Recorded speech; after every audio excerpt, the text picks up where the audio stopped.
Instead of suffering through the YouTube chat, click like and subscribe. Speaking of Raw, we got to talk about the show. It is the go-home Raw for the pay-per-view, which is coming up this weekend, Elimination Chamber. We'll go over the full card after this Raw report. It was the AJ Styles show. The show ended with a tribute to him, as well as the induction into the WWE Hall of Fame. Well, the announcement of the induction, yeah, yes. That'll be at Mania. Yeah, the crowd was pretty dead for this show. Like, Punk was dead. It was a very, very dead crowd. Well, so I actually heard from someone in the company, and they said that they believe that it got dead after the Bronson Reed injury, and they never got it back. Other than, I mean, the AJ thing obviously was very, very well done. You know, the rest of the show was struggled because, I mean, they had 12,000 people there or thereabouts. It was, I believe, sold out. I know they announced it was a sellout. It might have been, you know, sometimes they announce sellouts that aren't, but it was a very big crowd. And they weren't making much noise. I mean, I guess the injury is the biggest news of the show.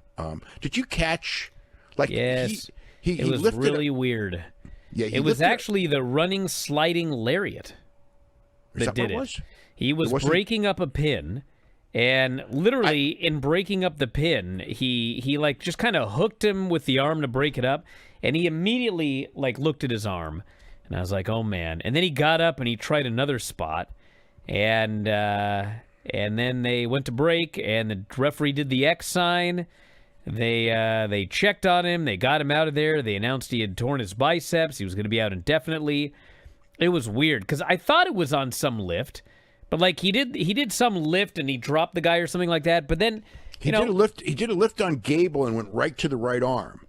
But he did 2 or 3 more spots, including that breakup, and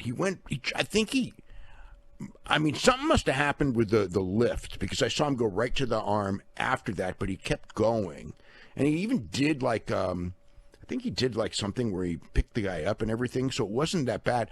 I think that he may have, at the moment of the injury, I think it's like one of those things where maybe he's in his mind going I'm going to deny this. And then, about 30 seconds later, it was kind of I'm fucked. You know what I mean?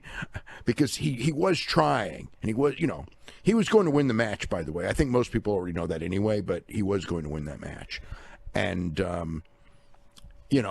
they had to take him out, and then they had to basically do an impromptu. And everybody knew he was hurt, and it took away from that match. And I don't know. I mean, that Liv Morgan segment with Jade Cargill and Stephanie Vaquer was so dead, from what you would expect. I mean, especially with, Liv's a big star and Dom is a heat machine, and I don't know, but that is what they were there saying, is that they could not get the crowd back after the Bronson Reed injury.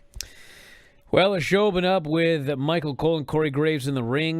They were going to be talking about AJ, but Gunther immediately interrupts. And he's doing this speech about how they should be celebrating me tonight. I've retired. Goldberg, Cena, AJ Styles.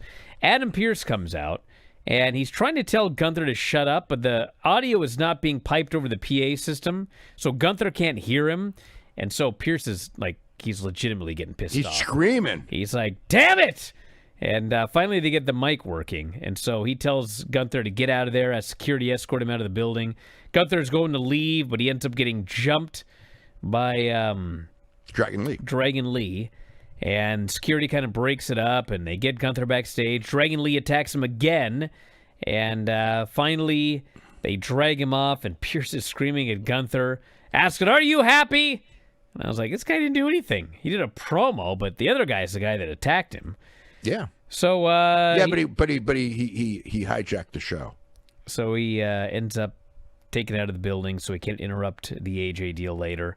And then Cody comes out and he does a promo, and Heyman's group interrupts him, and they all kind of do a quick promo, and this is all just a setup to get everybody in the ring for the opening match, which was original El Grande, Jey Uso, and Bronson Reed.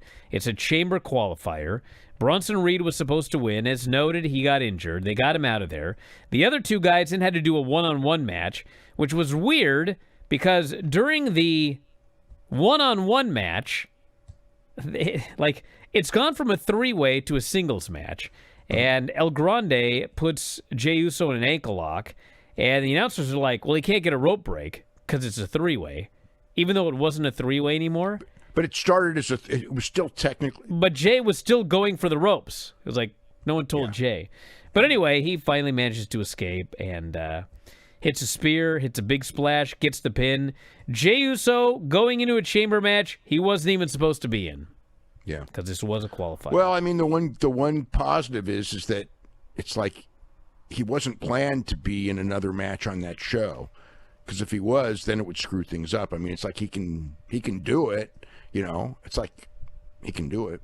Thank you for watching. Make sure you subscribe to the channel and click that notify button, and you'll never miss a video again.